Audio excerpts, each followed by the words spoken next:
Okay, nandito po tayo sa Barangay Sampaga. Nandito sa ang ating mahal na punong barangay, si Chairman Banaag.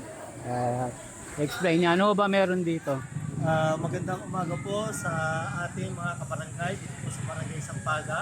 Ngayon pong araw, iginaganap po dito yung distribution po ng bigas.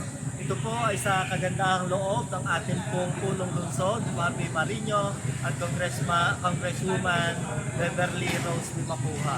Ito pong total po ng bigas na ito na ating pong ipamimigay ay nasa 1,150 piraso. Nakakatuwa naman po at napaka-smooth po ng ating pamimigay. Pamimigay po natin ng maayos para po sa ating mga kabarangay, ang Barangay Sampaga po. Maraming salamat po at magandang umaga po sa ating lahat.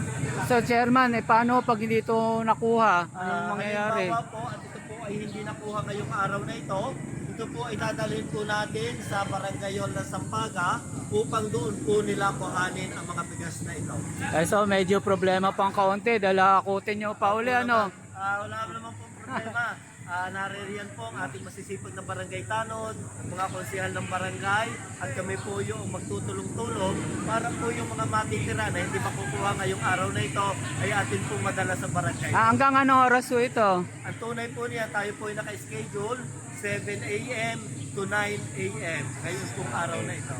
So sana kuhanin na nila dahil sayang, di ba? Ito naman, opo. Okay. Ito po ay para sa kanila, sa kagandahang loob po ng ating pong Mayor Marby Marino at Congresswoman Beverly Rose Limacuha. Salamat po, Pangulo. Thank you, more power.